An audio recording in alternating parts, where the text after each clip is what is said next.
How?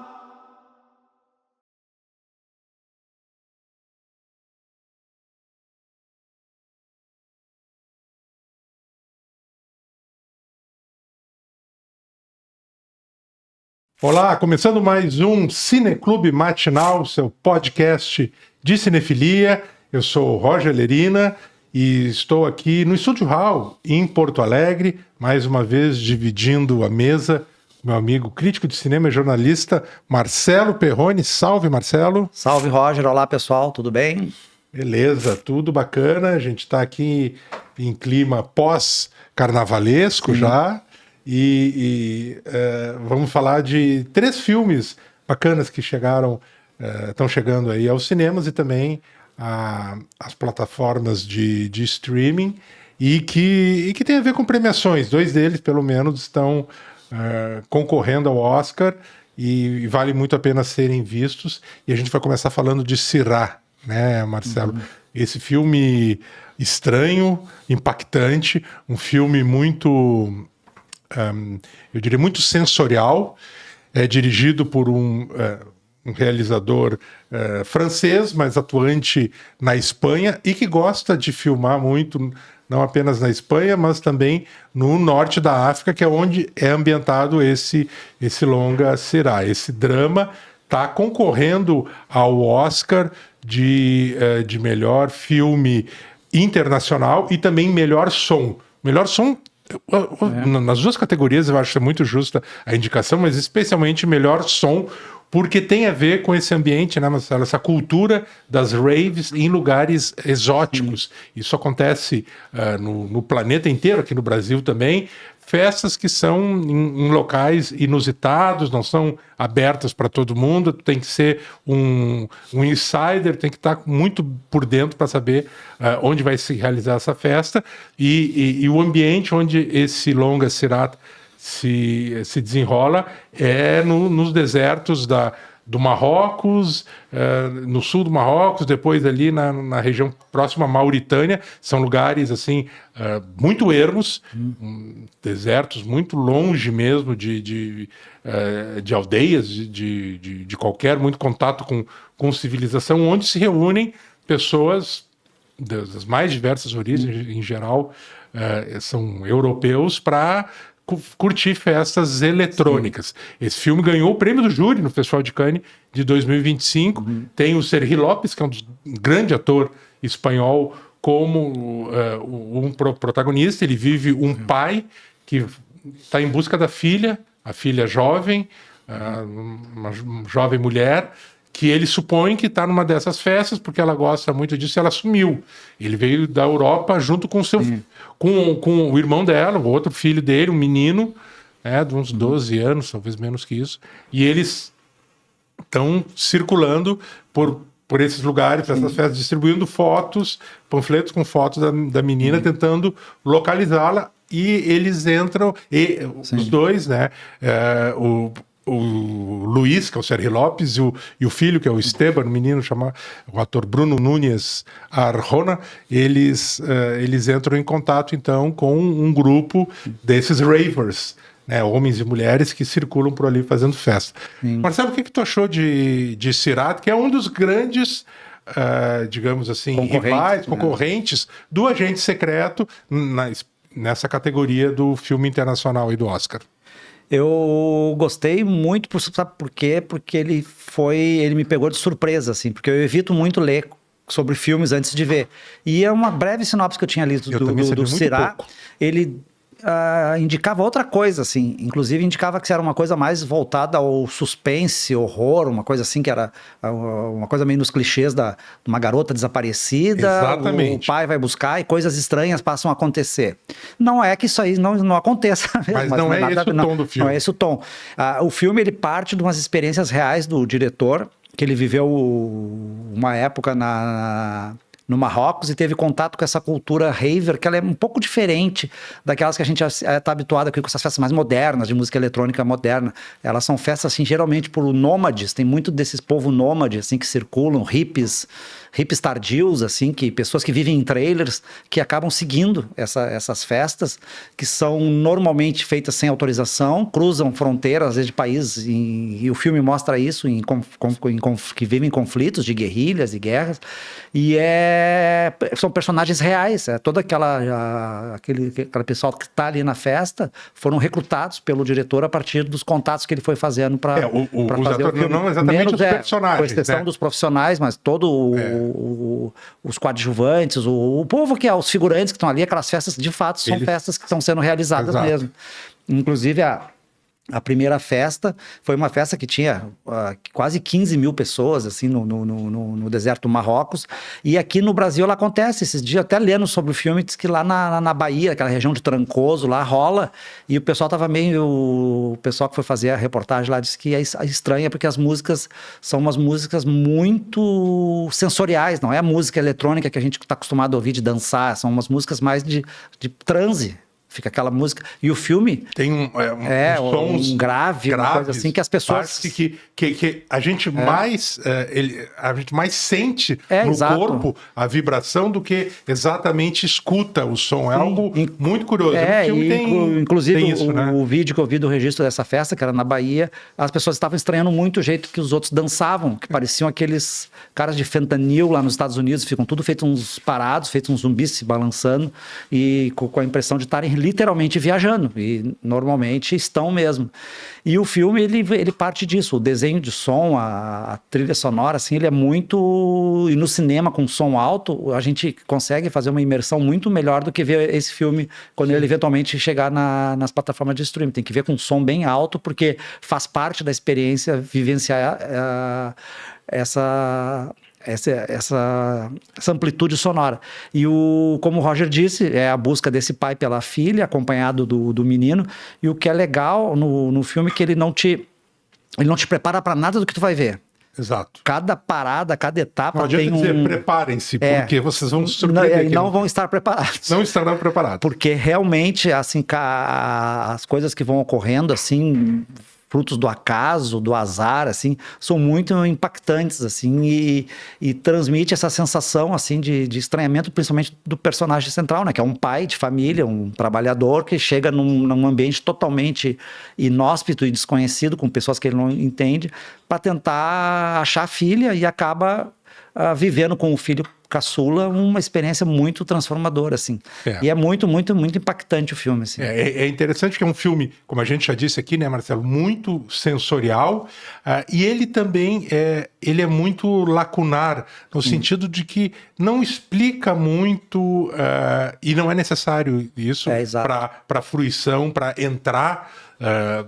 mergulhar, né, na história, no espírito desse filme estranho. Ele deixa muitas lacunas a respeito por exemplo, do passado desse personagem, né, desse protagonista que vai buscar a sua filha, dessa própria filha, dos outros personagens com os quais ele interage, também do que está efetivamente acontecendo em termos de política, da situação daqueles países lá do Maghreb, do norte da África. Que tem guerrilha atuando. Toda hora aparecem ou guerrilheiros, milícias, ou exércitos. Dá uma ideia de que há um conflito deflagrado mesmo, e não apenas localizado, talvez algo até maior, quem sabe até mundial, mas isso não é explicitado no filme, até porque nós somos convidados, somos levados a circular por esse ambiente e que parece descolado do mundo. Como o Marcelo falou, é um grupo que é muito heterogêneo, mas que parece muito apartado da realidade.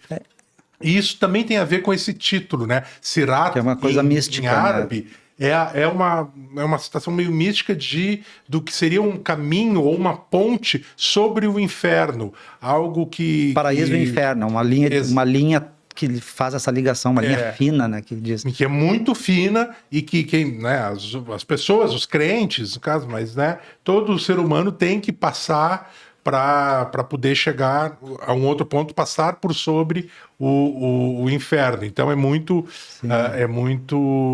interessante, eloquente a respeito do que a gente vai ver no filme. Como o Marcelo disse, é tudo muito inesperado. Ao mesmo tempo que tem essas questões sensoriais, e a gente, em algum momento, acha que está entendendo o que está acontecendo, e aí o filme coloca a gente totalmente de cabeça para baixo. É um pouco como a vida, na verdade, sim, que por mais que a gente planeje, a gente nunca está seguro de que as coisas vão correr da maneira como a gente prevê. Sim, e essa rota que tu falaste, que o filme, na expressão islâmica, significa, o Sirá, essa passagem, tem a ver com esses caminhos que tem nessas regiões, que aqui no Brasil a psicodelia nordestina apostou muito, investiu muito e divulgou aquele do Paebiru, que era um caminho que tinha místico, que as pessoas...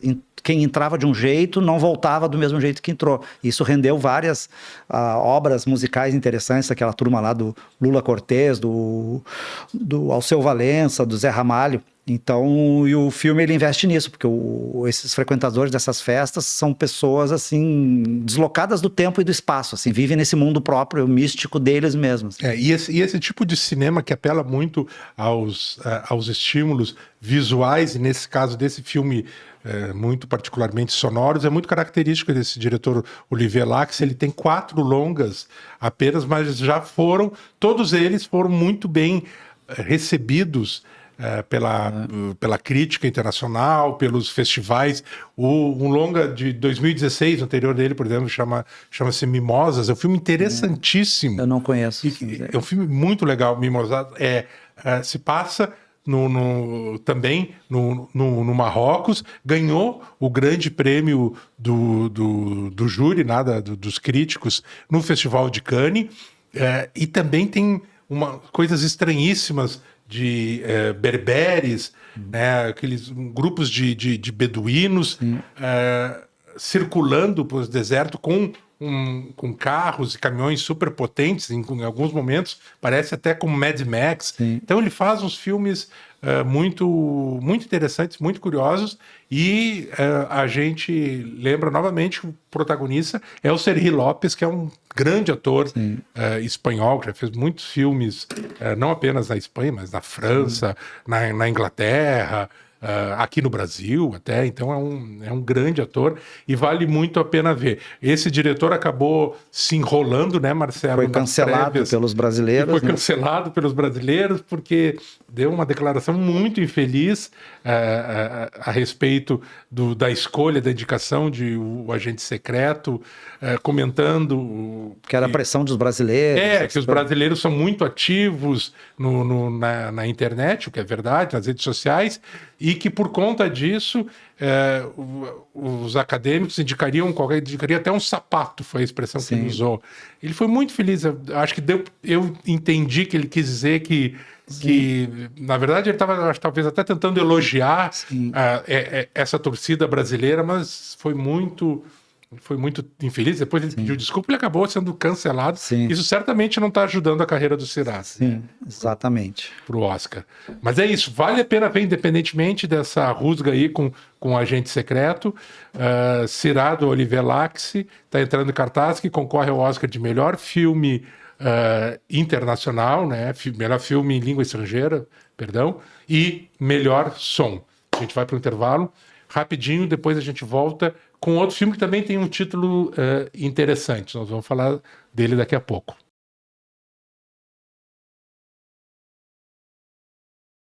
A gente está de volta aqui no Cineclube Matinal e nós vamos falar de outra estreia nos cinemas dessa semana, que é um filme chamado Hanami. É uma palavra japonesa, depois a gente vai falar daqui a pouco o que quer dizer, mas o filme não tem nada a ver exatamente, ou diretamente pelo menos, com o Japão. Ele se passa em Cabo Verde, ele é uma coprodução internacional, mas ele é rodado no arquipélago, numa das ilhas lá de Cabo Verde, e tem um elenco de atores e atrizes cabo-verdianos, e é uma história... É um filme...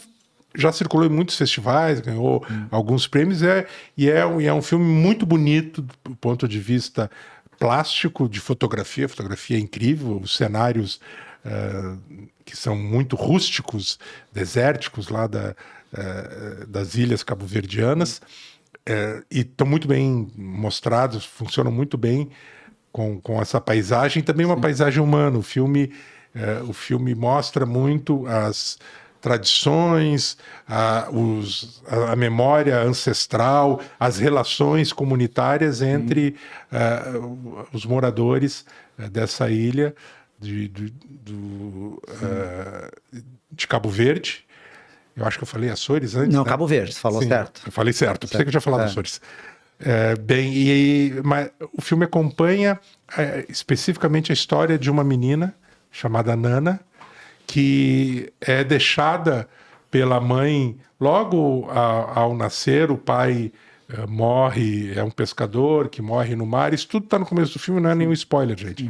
E ela é deixada pela mãe aos cuidados da avó. A mãe vai migrar, vai tentar a vida na Europa, e essa menina vai crescendo até a adolescência. A gente vai acompanhando a relação dela com a avó, com outros parentes, com a comunidade, com a natureza mesmo, e com esse dado cultural, social, que é absolutamente marcante na vida no dia a dia de Cabo Verde, de seus moradores, que é sempre essa perspectiva de emigrar, de sair para ali e tentar a vida na Europa, seja em Portugal, na França, são os destinos muito comuns, mas mesmo na América, nos Estados Unidos, no Canadá. E ela fica. Ela é uma pessoa, né, é alguém que fica, ela é muito ligada àquela região, àquela ilha.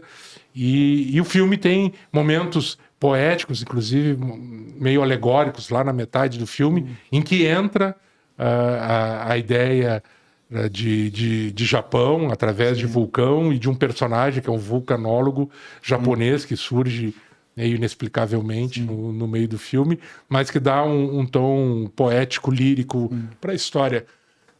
Marcelo, fala um pouco aí das impressões. O filme é dirigido por Denise Fernandes, né? Também ela é a roteirista. Fala de Hanami um pouquinho. Bom, Roger, pessoal, o filme ele tem realmente esse tom poético e tem um pé no realismo social, abordando temas que a gente já falou aqui em episódios anteriores de filmes, que é uma safra recente que fala sobre essa questão da imigração de países periféricos, no caso aqui a África, em busca de uma vida melhor. E essa menina, ela é deixada, a mãe regressa depois de alguns anos e fica no impasse de levar a menina com ela, e a menina já está ali habituada com aquela cultura, com aquela localidade, o desejo de não sair. Essa menina também conhece, tem um namoradinho, um rapaz ali que está alimentando esse sonho de viver em Lisboa, encontrar parentes. Então o filme ele joga muito com isso, com essa pequena comunidade, né, que vive da pesca, tem essa questão da tradição oral e cultural que é muito forte ali, né, da música, do dialeto próprio que eles falam, que é uma combinação de diferentes culturas. Isso. E esse toque do realismo me lembrou em alguns momentos uma ambição, que eu acho que não foi assim, tipo, plenamente realizada pela diretora, apesar da boa vontade, que é nos filmes do Miguel Gomes, que é outro realizador português. Exato. Que investe com muito mais eficácia narrativa e estética e também formal nessa questão da poesia, do lirismo, assim, das narrativas fabulares, assim. Os filmes dele são muito calcados na palavra e na mistura de realidade, crítica social e também lirismo, assim.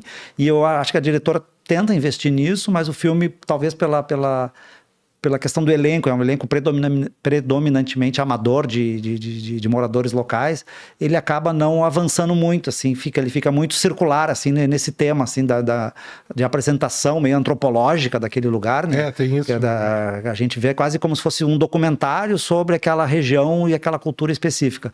E essa trama familiar inserida no meio dessa realidade, ela acaba sendo superficial, assim, não acaba não avançando, apesar de ser muito bonito o relacionamento entre as pessoas e das pessoas com o meio ambiente, com os animais principalmente, é muito interessante, assim, o cenário, né, eu desconhecia a existência dessa ilha vulcânica, que parece muito aquela...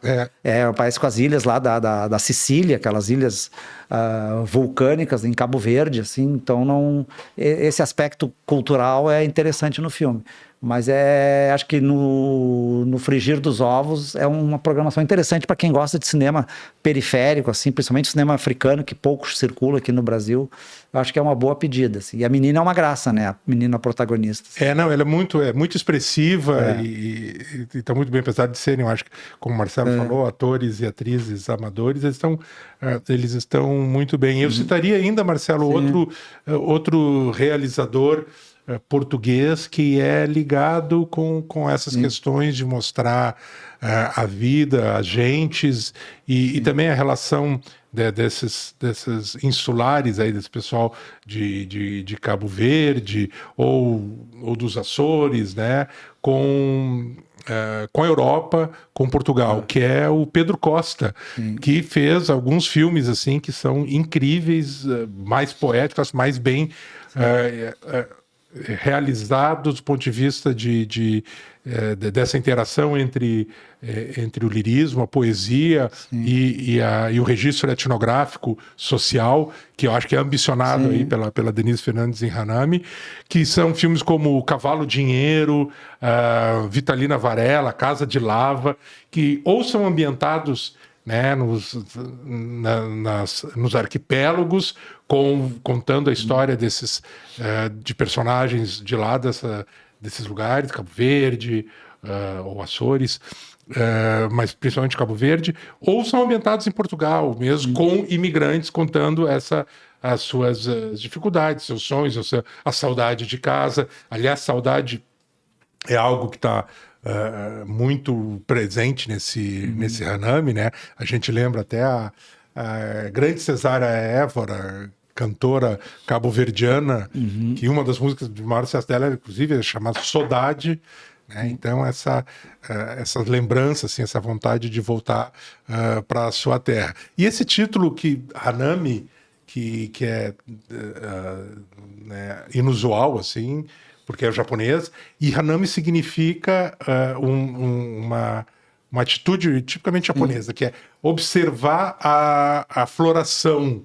em árvores, observar né, a florada, especialmente das cerejeiras, né? Então, inclusive tem um filme chamado Hanami, Cerejeiras em Flor, que é um belo filme. Exatamente, Hanami, Cerejeiras em Flor. Que eles fazem que é algo que é muito bacana, na verdade, né? Contemplar as flores como é pouco tempo que acontece, especialmente nas cerejeiras, isso dura né, poucos dias, é algo muito efêmero durante o ano. Eles se organizam com reuniões, piqueniques, etc., para poder, sob a copa das árvores, observar essa floração, a queda dessas flores, cerejeira, que é algo muito bonito e que é referido também no filme, nesse filme, com esse personagem que é um vulcanólogo japonês que surge, né, sem muita explicação, e interage com um senhor muito simpático lá dessa ilha de Cabo Verde. O senhor falando em crioulo, né, a língua local, e se comunicando e o japonês falando em japonês, e eles se entendem, né, aquelas coisas de liberdade lírica, poética do filme. Então, Hanami, da Denise Fernandes, filme que foi premiado no Festival de Locarno, e é um belo filme, como o Marcelo falou, para quem gosta de cinematografias e culturas que são mais periféricas em relação ao que a gente está mais acostumado até ter contato, a assistir, a conhecer melhor, e imagens belíssimas dessa ilha aí cabo-verdiana. A gente vai para mais um intervalo rapidinho. Na volta vamos falar de mais filme concorrendo ao Oscar. Já voltamos.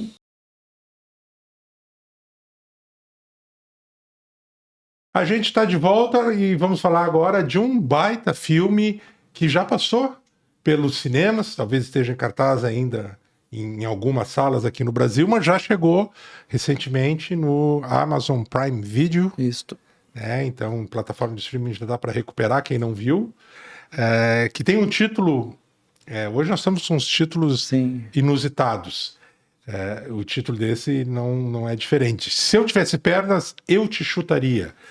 E bem diferentemente dos outros dois filmes que a gente comentou aqui, Siddhartha e Hanami, que são filmes que apelam muito para o sensorial e que talvez até deixem a gente, num certo sentido, mais assim, em um aspecto mais de viagem. Sim. Esse filme é de uma angústia incrível, né, Marcelo? É uma mulher assim, à beira de um colapso e que é o vórtice de estresse e de desastres pessoais que ela mergulha, não tem mais fim, é inacreditável.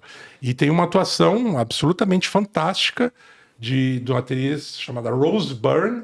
Ela ganhou o Globo de Ouro de melhor atriz de musical ou comédia, né? Porque esse filme é meio inclassificável, ele é uma comédia de humor sombrio, comédia dramática, mas assim, também não é uma comédia muito para rir. Ela já tinha sido de nervoso, premiada em Berlim no ano passado. Exatamente, ela também recebeu o Urso de Prata de melhor atriz em Berlim. Aliás, o elenco é todo muito bom.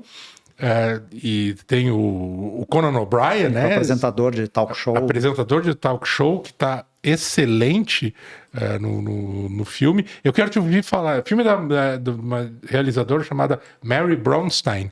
E ela também é roteirista. E fala um pouco desse filme demente, né, Marcelo? O curioso é que essa mulher, à beira do colapso, ela é uma terapeuta, ela é uma analista que lida com pessoas em situação tão ruins ou pior que a dela, e ela tem que tentar, além de dar um norte para a sua própria vida, que está colapsando, ela tem que ajudar outras pessoas, inclusive com algum dos pacientes que a gente vai acompanhar ao longo do filme. Ela tem uma filha que tem um problema, uma condição médica que não é bem explicitada. Não né? É nunca explicitada. No filme, que a gente só sabe que pode ser uma doença grave, mas também não fica claro isso. Que aprisiona ela de uma certa forma, sobretudo porque ela se vê muito sobrecarregada entre os afazeres profissionais e os cuidados com a menina, e o marido é um marido totalmente ausente, assim, ele está sempre viajando até sumir de vez, assim. E ela tem que dar conta de todas essas questões e vai, aos poucos, tendo problemas, assim, com a escola da filha, que abriga a menina, com a casa que ela vai precisar fazer uma reforma, porque desabou de uma forma completamente... um rombo no teto com uma banheira, um banheiro de cima. Que é um buraco que realmente existe ali, mas ele também funciona, também meio metafórico. Exatamente, a ruína e o rombo da vida, o buraco negro em que a vida dela está escoando, né? E aí com isso ela se aproxima de um vizinho, com quem ela tem ali um breve affair, e também vai morar num motel, que é para complicar mais ainda a situação dela junto com a filha, e a gente vai acompanhando essa tentativa dela, que ela descarrega principalmente no terapeuta, que ela é analista, mas também é analisada pelo personagem do Conan O'Brien, com quem ela tem altercações assim, muito divertidas em alguns momentos, tensas em outro, porque... é complicado, né? Uma pessoa que chega nessa condição, tem horas que ela chega lá só para dormir, para tentar relaxar da vida, né? Porque para ela é o único refúgio do dia a dia dela, dessa correria insana que ela vive. E a Rose Byrne, ela despontou muito na temporada, né? Que ela vem desse prêmio em Berlim, ganhou o Globo de Ouro, mas já na época do Globo de Ouro, até então ela considerada favoritaça ao Oscar de melhor atriz, até surgir a Jessie Buckley no Hamnet. Exato. Que começou a ganhar tudo, até no Globo de Ouro, né, que é dividido nas categorias. A Jessie Buckley ganhou o prêmio de melhor atriz em drama. E aí agora, fim de semana passado, já ganhou o BAFTA também britânico, e tá ganhando todos os prêmios da crítica e outros prêmios da temporada, e provavelmente, a não ser que tenha alguma zebra, ela vai ganhar o Oscar. Essa disputa tá pra azar renhida, da né? Rose Byrne, né? Porque daí tem aquela coisa, a Rose Byrne é uma atriz muito querida nos Estados Unidos, a Jessie Buckley é uma atriz irlandesa, mas tem também muito prestígio. Vai ser um páreo duro, mas é uma pena que elas tenham que disputar o Oscar, assim, porque são as grandes duas atuações, assim, dessa lista do Oscar. Assim. É aquela coisa, realmente concordo com o Marcelo, a Jessie Buckley nos últimos tempos, ela correu e talvez tenha passado nos rankings de aposta, para o Oscar, por conta das premiações que teve, mas daí tem aquilo que a gente fala sempre, né? A Rose Byrne, ela tá sensacional, mas ela vem tá mais ligada talvez à comédia, a filmes mais leves em geral, e a Jessie Buckley, que até tem comédias também, mas é uma atriz britânica, ela é irlandesa, e também em Hollywood eles gostam muito, né, do estilo de atuação dos britânicos, eles costumam premiar ou pelo menos prestigiar muito. Agora, é muito curioso nesse filme, se eu tivesse pernas eu te chutaria, né, Marcelo, que as duas figuras, né, da família dela, da personagem, da protagonista, Linda, que ela se chama, a filha, que é uma menina pequena, que talvez tenha 5 anos, 6 anos, e o pai, praticamente o filme inteiro a gente nunca vê eles. A gente só ouve a voz deles, da menina, a gente vê partes do corpo, e do marido apenas a voz mesmo. E a menina sempre demandando dela, dessa personagem. Então isso é uma evidente mostra da desconexão, da solidão dela. Da solidão e da desconexão que essa personagem tem com a família, com o marido, com o papel dela de mãe. É interessante também como o filme é duro de mostrar como ela não se sente muito ligada com a filha afetivamente e duvida da sua capacidade de ser mãe. Aliás, tem uma das pacientes dela, que tem um problema de algo que certamente é uma depressão pós-parto. Ela vai com um bebê, inclusive é uma atriz muito boa, Daniela MacDonald, que faz muito bem no filme, e que é um espelhamento, um agravamento talvez do que ela própria, né, a protagonista tá vivendo. E mais um dado, Marcelo, interessante ao ver entre os produtores desse filme, que um deles é o Josh Safdie, dos irmãos Safdie, o diretor de Marty Supreme, de Joias Brutas, que ele co-dirigiu com o irmão, mas é o diretor de Marty Supreme. E os filmes, tanto do Josh Safdie com o irmão, como esse primeiro longa sozinho, que foi o Marty Supreme, que a gente até já conversou aqui, com Timothée Chalamet, em todos esses filmes tem algo que acontece também nesse Se Eu Tivesse Pernas Eu Te Chutaria, que é um personagem, nós acompanhamos um personagem em sua descida aos infernos, e que as coisas só pioram, não há alívio para o martírio, a via crucis desses personagens. Nos filmes do George Safdie, sempre isso acontece. Sim, o Joias Brutas, o personagem do Adam Sandler, isso. O filme que revelou a eles, que é aquele Bom Comportamento. Também a mesma coisa. O Robert Patrick. Como é? O Robert Pattinson. Robert Pattinson. Que é o protagonista também, é um rapaz que mergulha uma jornada, um filme muito interessante, assim, por Nova York, assim, para tentar salvar o irmão da cadeia. Exato. Então é sempre assim, né? Sempre assim, as coisas, uma odisseia pessoal. É uma odisseia, exatamente, é uma odisseia pessoal. Normalmente são pessoas comuns, gente, né, corriqueira, mas que enfrentam desafios terríveis e que fazem escolhas péssimas.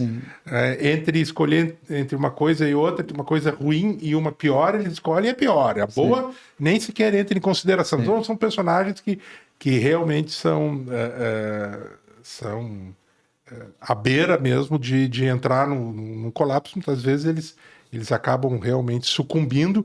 E, curiosamente, nesse filme, que não é dirigido pelo Josh Safdie, é por essa diretora, eu falei, Mary Bronstein, escrito e dirigido, mas certamente houve uma conexão, porque é o que acontece com essa personagem aí, vivida pela Rose Byrne. Ela cada vez afunda mais, e a gente que está assistindo o filme é angustiante. A gente se solidariza com ela, mas às vezes não dá também para continuar muito ao lado da personagem, porque efetivamente ela é muito caótica.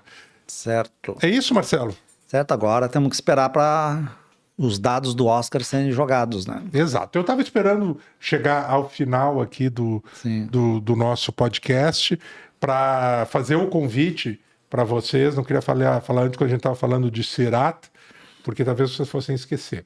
Quem tiver em Porto Alegre na próxima semana, especificamente no dia 4 de março, está feito o convite. Nós vamos ter mais uma edição presencial do Cineclube Matinal, aqui no Cine Bancários, que é nosso parceiro, né, do nosso podcast. Então, no dia 4 de março, que é uma quinta-feira, a partir das 19 horas, nós vamos ter, então, uma sessão de Sirat, que vai ser comentada posteriormente por mim, pelo Marcelo Perrone.